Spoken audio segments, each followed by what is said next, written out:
जैसा कि आपके इल्म में होगा कि पाकिस्तान इस वक्त शदीद क्राइसिस में गुजर रहा है और इस क्राइसिस की नोयत इतनी शदीद है कि शायद पाकिस्तान के रिसोर्सेज इसके लिए सफिशेंट नहीं हैं और हमें इंटरनेशनल कम्युनिटी को आवाज़ देनी पड़ेगी, क्योंकि ये जो सैलाब 2022 के हैं ये पाकिस्तान की तारीख का सबसे जो बड़ा क्राइसिस है वो उन्होंने डिक्लेयर कर दिया है। और उसके लिए कल यूनाइटेड नेशन के जनरल सेक्रेटरी ने पाकिस्तान का दौरा किया और उन्होंने कहा कि जो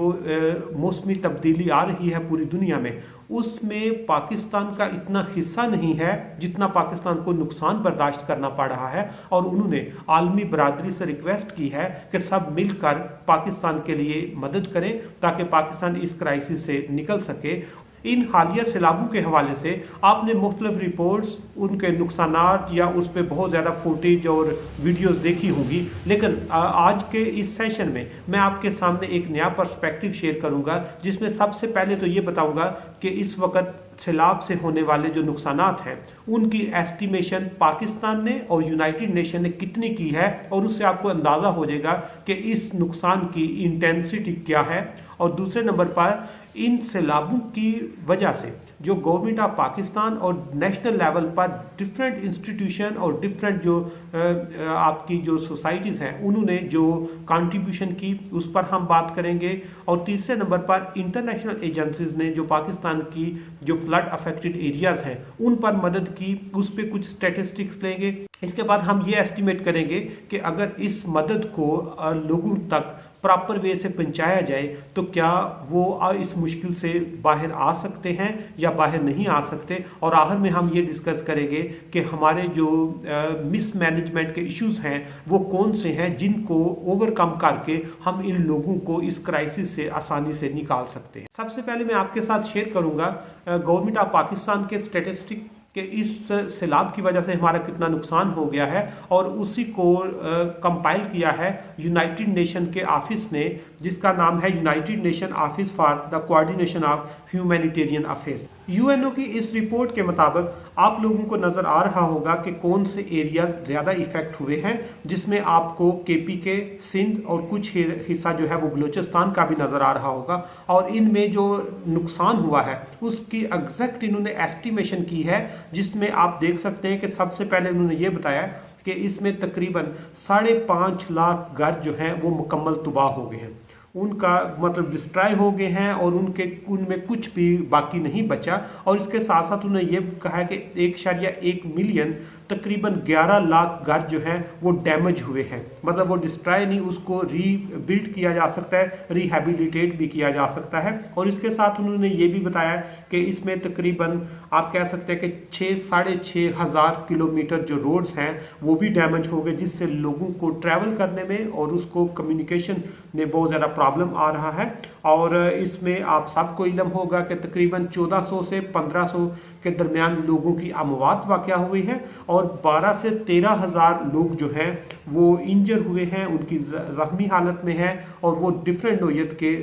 उनकी वो स्टेटस है इस वक्त। और इसके एंड पे उन्होंने बहुत क्रिटिकल पोजीशन, क्योंकि इन एरियाज़ में ज़्यादा रूरल एरियाज़ हैं और उनकी जो लिविंग है या उनकी जो एम्प्लॉयमेंट है या उनकी जो आप कह सकते हैं कि रनिंग एक्सपेंसेस हैं उसके लिए एग्रीकल्चर और लाइफ स्टॉक सबसे अहम रोल प्ले करता था, जिसमें उन्होंने कहा कि अभी तक तकरीबन 7.5 से 8 लाख जानवर जो हैं या वो उनकी अमवात हो चुकी हैं या वो गुम हो गए हैं। मतलब अभी तक उनके पास 7.5 से 8 लाख जानवर जो हैं वो उनके पास नहीं हैं, जिसका मतलब है कि उनके पास 7.5 लाख से ज़्यादा जो जानवर है उनकी अमवात हो चुकी है या वो गुम हो चुके हैं। मतलब वो उन लोगों के पास नहीं है जो उन लोगों की रोज़गार का एक बहुत बड़ा वसीला था। ये जो एस्पेक्ट है ये इससे आपको आइडिया हो जाएगा कि इसमें जो नुकसानात हैं वो बहुत ज़्यादा हैं और इसका जो नुकसान को ओवरकम करने के लिए गरीब मुल्कों के पास इतने रिसोर्सेज नहीं होते।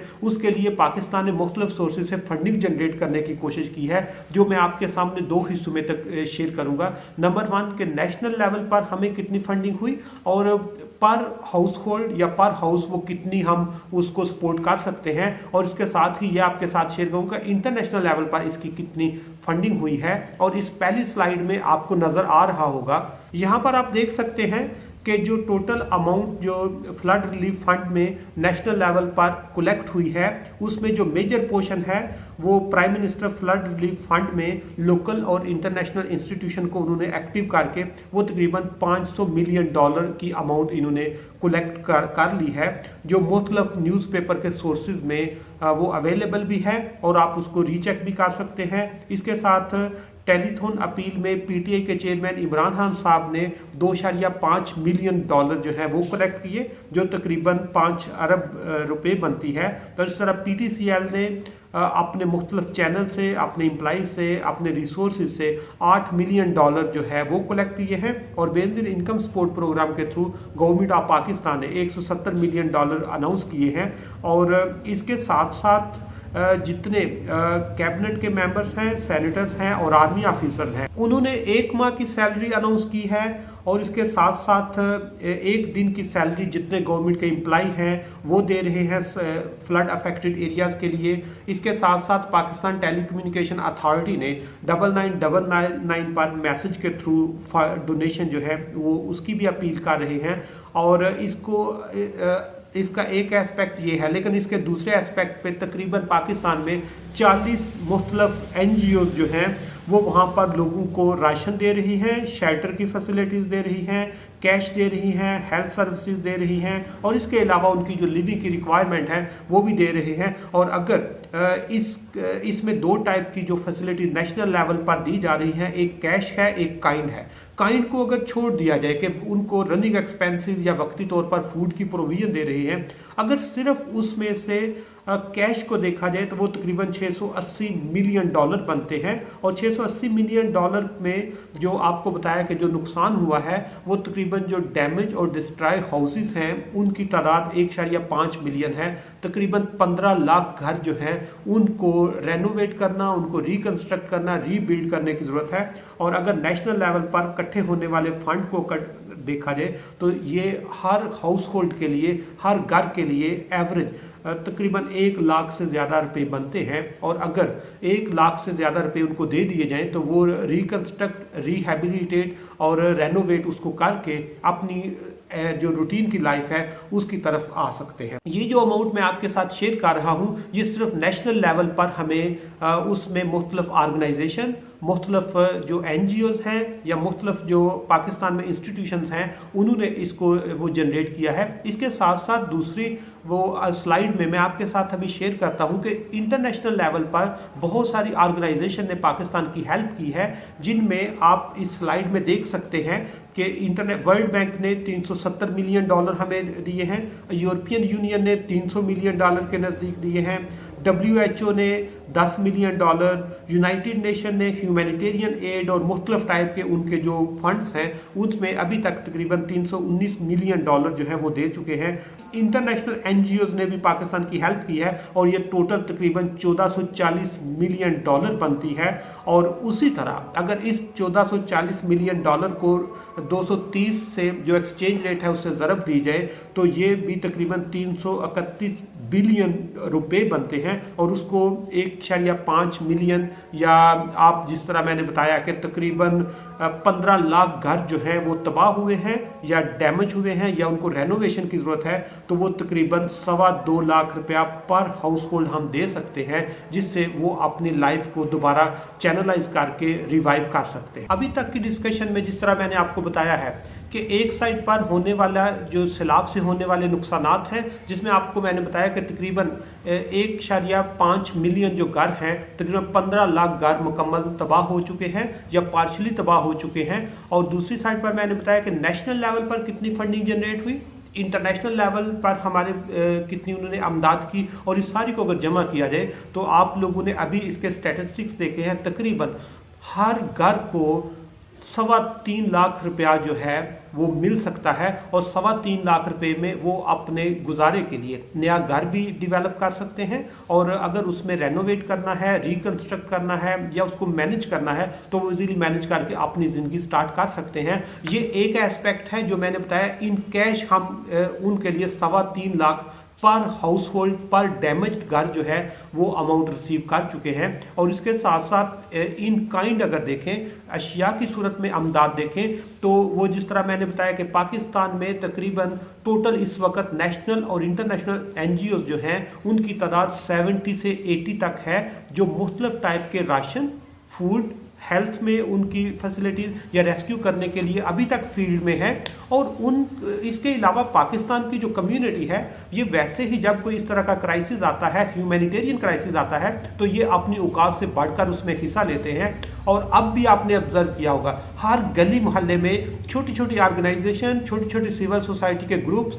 छोटे छोटे दोस्तों के दोस्त अहबाब के ग्रुप मिलकर उन लोगों को रेस्क्यू करने के लिए, उनको फूड देने के लिए, उनको कपड़े देने के लिए, उनको हेल्थ फैसिलिटीज़ देने के लिए वो वहाँ पर मौजूद हैं, तो उनके रूटीन की ज़िंदगी गुजर सकती है। लेकिन इसमें स्टेट का रोल जो है वो बहुत वीक है, क्योंकि इस वक्त स्टेट को जितनी फंडिंग है इसको प्रॉपर वे से उन तक पहुँचाना जो है ये ज़्यादा अहम है। उनको रेस्क्यू करना जो है, उनकी बेसिक नीड्स पूरी करना, या सबसे जो अहम बात है कि जो फंड उन लोगों के लिए जनरेट किए हैं या जो लोग उन लोगों के लिए हमने मुख्तलिफ सोर्सेज से इकट्ठे किए हैं वो उन तक पहुँचाए जाएँ। और अगर हम उनको हर घर को 3.25 लाख रुपया